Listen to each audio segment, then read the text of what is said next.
Guy pisses me off sometimes. He gets up here all stoic. I get up here all emotional. I'm a mess. I've been a mess all day. Uh,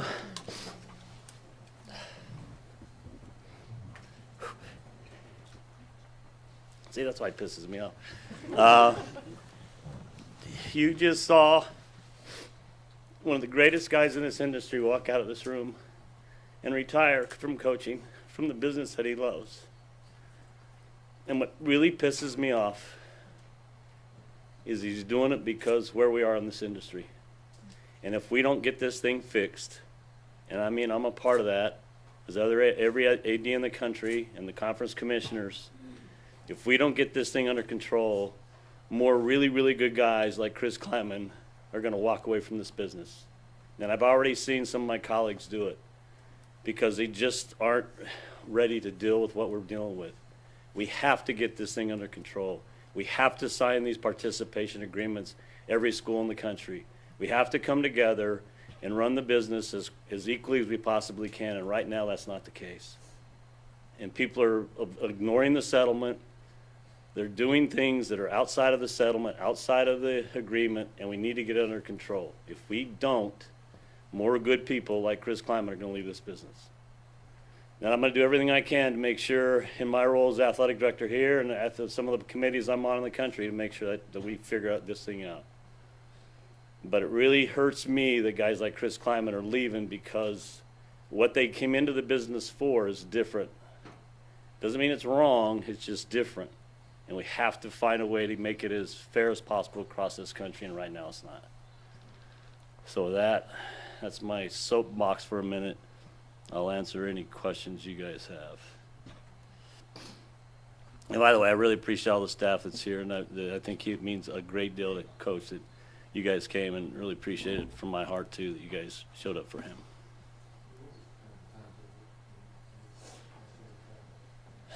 You know, we didn't really say anything. We didn't really talk until Monday. He and I got together Monday morning, and at that time he still hadn't really decided. He just talked through some things, where he was mentally, where he was family-wise, and said, Gene, I just got to take a couple of days. He was really committed to making sure that he really spent time with his family and thought through it, and as his faith is, prayed on it a great deal. And then he came in this morning and said, I'm ready. And he said, the biggest thing that made me feel really good is he said he was at peace. And that felt good for me.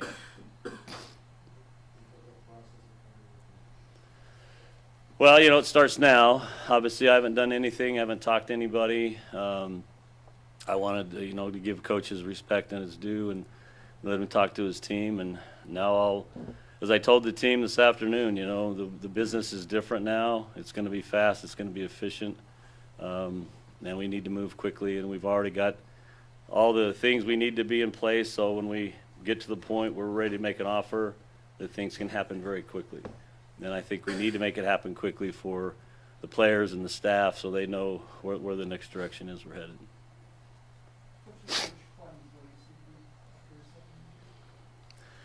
Well, he touched on it, right? I mean, people thought I was nuts because I hired my drinking buddy from Fargo, North Dakota 7 years ago, and it worked out pretty well. And, for him to, walk in, I told him this in the interview process. I said, you're going to have to drive down a highway that's named after one of the greatest coaches. You're going to have to walk into a stadium that's a statue of one of the greatest coaches, and you're going to, every time you look up in the press box, pissed off at your coaches in the box, it's going to say Bill Snyder Family Stadium, and you're going to have to be okay with that. And he was. And he not only built on Coach Snyder's culture, he put his own mark on it, and he brought in this very similar kind of players and staff that this place believes in and knows can be successful. And I think he's done it with class and dignity and won, that a lot of people didn't think an FCS guy could do.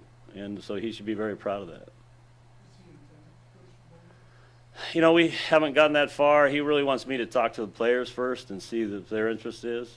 And I'll do that, I think, tomorrow, is get with the leadership and see where they are from a bowl perspective, and then we'll go from there. Just how trying do you think this season was on? I think obviously he's pretty trying. I mean, if you saw him after the Utah game, and I think that was when I first, actually it was my daughter who said, "Are you concerned about Coach Klieman?" And at that time I wasn't. I figured it was just the emotion of that game. You know, he wanted to win that game so badly, and I think how it ended really frustrated him for the team. And I think it just kind of, but I think at that point is probably not that point. He's probably been thinking about it a little bit, but you know, after the season, he and I typically don't talk about anything till after the season. And so I texted him Sunday and I said, "Hey, do you just want to get together Monday?" And he said, "Yeah." So I was expecting a different conversation, to be honest with you, when he walked in Monday. I thought we were going to talk bowl and staffing, whatever the case may be. And he said, "I got something I got to get off my chest," and that's where we went. And it's been the crazy 48 hours since. I did, and then he talked about his family and his health, and then I said, that I just pretty stopped me in the tracks, and I just said, "You know what, this is your decision, and I'm not going to try to talk you out of something that you feel is that important for you and your family."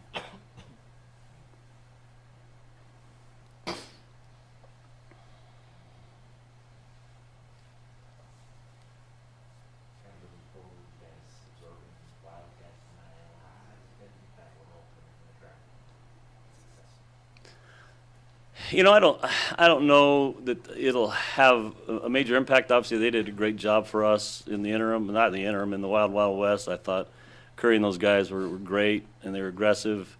I think for now it's just about what can we do. You know, obviously the rev share piece, we have that. We're going to meet always have the minimum or the maximum number of rev share dollars, and now it's about going out and finding dollars for true NIL, and I think we have to get aggressive. And I think as a staff, we've got a plan in place to do that. But we're, like you said, we're going to do it the right way. We're gonna make sure we're doing things the right way, and that's never going to change here.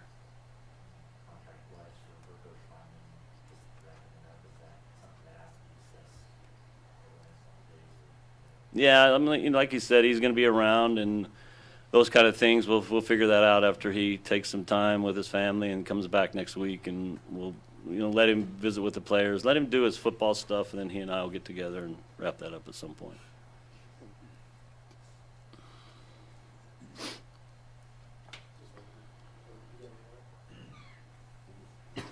Could probably afford 2 mics at some point.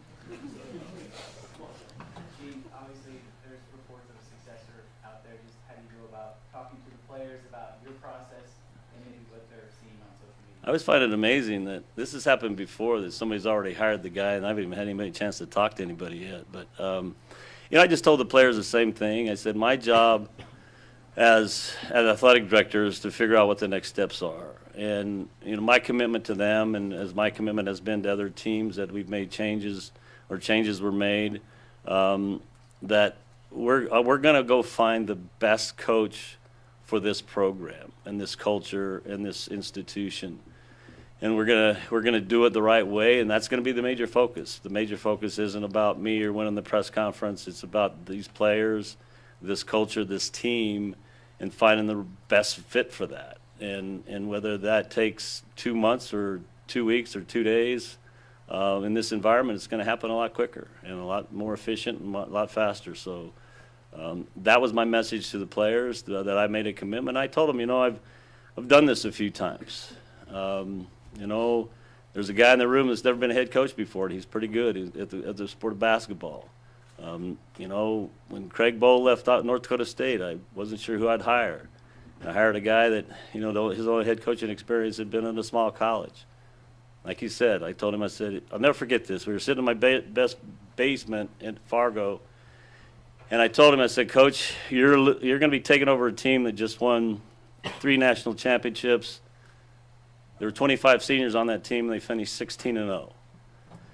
And he said, well, what are my expectations from you? I said, my expectations are that, you try to win 7 or 8 games and get us back in the playoffs.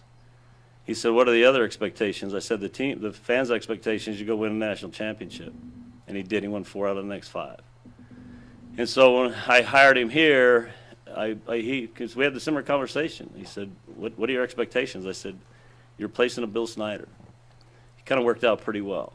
And so I have experience in finding the right people for the right positions and doing everything we can from the support system to make them successful. And we're going to do the same thing this time around. Gene, just getting kind of close to you and Chris have been about all this. Is retirement something that's weighed on your mind more? What time is it? You know, yeah. I mean, it has been. I mean, I've been doing this a long time. I'm not, 50 years old anymore, but I'm still committed to doing. I mean, there's a lot of people in this room that I care about, and I want to keep working until I feel that, we have everything in place that we need as a program to be successful. And I think we still have some things we need to do. We've got the rev share, but we've got to keep that going every year. We have to find true NIL and extra NIL dollars. Those are probably the next things we're going to commit ourselves to.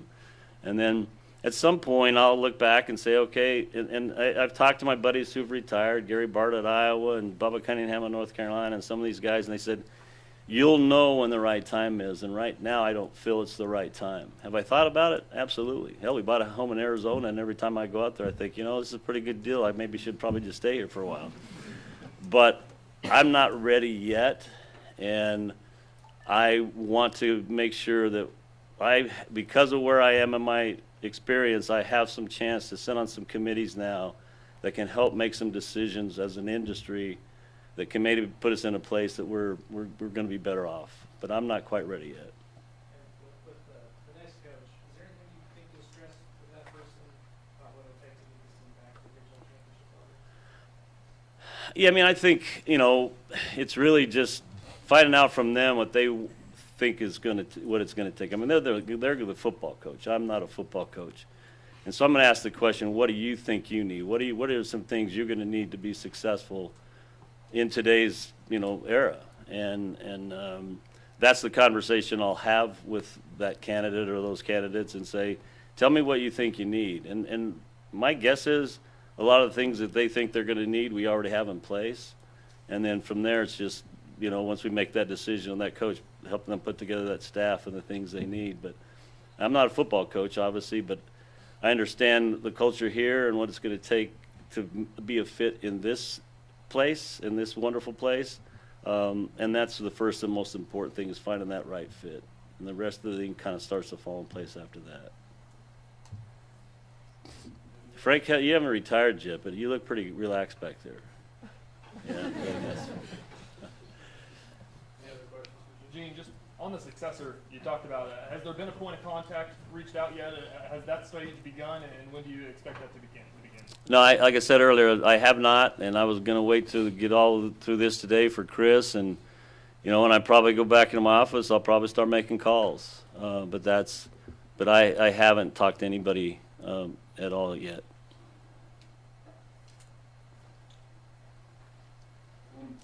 Back to your opening comment that you said at the beginning, are there enough like-minded people like you to get this business where it needs to be? Yeah, my colleagues in the Big 12, because I put a text out, and I just said, Coach Klieman, one of the best guys in the business, left, and here's why. And I said, if we don't, and I've got thumbs up from just about everybody in the conference, and I talked to other colleagues in other conferences, and it's just there's so many moving parts right now and so many things out there that aren't accurate. But there are people with really loud voices right now that are trying to keep this thing from being put in the right place. Today in Washington, D.C., they're trying to pass the SCORE Act out of the House. I'm not going to get way into the details. That could be the first step. It's still got a long ways to go, but we all have to come together and speak off the same sheet of music, and right now that's not quite happening, and there's some pretty loud voices out there that are trying to do some things that aren't in the best interest of the industry, in my opinion. Gene, I know that you already mentioned that Coach Klieman, his main decision, or the main reason behind his decision, was because of the state of college football. But was there any movement or potential movement in the coaching carousel around the country that might have caused this to happen now? No, I don't think so. I mean, we've never had that conversation, and I think it was a personal decision for him. It really came down to his family, to where he was mentally, and just really wanting to take a step away from it right now. But it really was more of a 100% a personal decision on his part. How was that locker room when you addressed it earlier today? It seemed like you guys were hoping to make this announcement later in the week. Well, we was here. It wasn't the locker room. We just met with him here. It's quiet. I mean, it's a time of uncertainty for everybody in the room. Anytime there's a change, the players, it was actually that's what he said. He walked in. This isn't a funeral, and the guys were really, really quiet. They were kind of sitting there like that's what they were. And so, they were respectful. And then when I said my piece, we just got up and walked out. I mean, these guys are really good dudes, and they care about the program. And I just ask them to be patient and not do anything, not make any rash decisions. Let us get through the process, and I think they all, they kind of nodded their head, and we'll go from there. So. When it comes to the bowl game, do you want him to coach it, or are you kind of seeing how things kind of play out here? Like I said, I think I'm going to start with the players. Like, to me, that's, if they have a desire to play, then we'll take the next step. But I think I have to really start with the players and just kind of see where they are with it. Sorry to belabor this again, but just because there's so many reports on the Texas A&M side that say that Colin has been connected to this job, is in K-State has not had any conversations with him about this. Absolutely not. I'm not even sure if I still have his number, but I guess I better find that out at some point. Any other questions? All right. All right, thanks, everybody.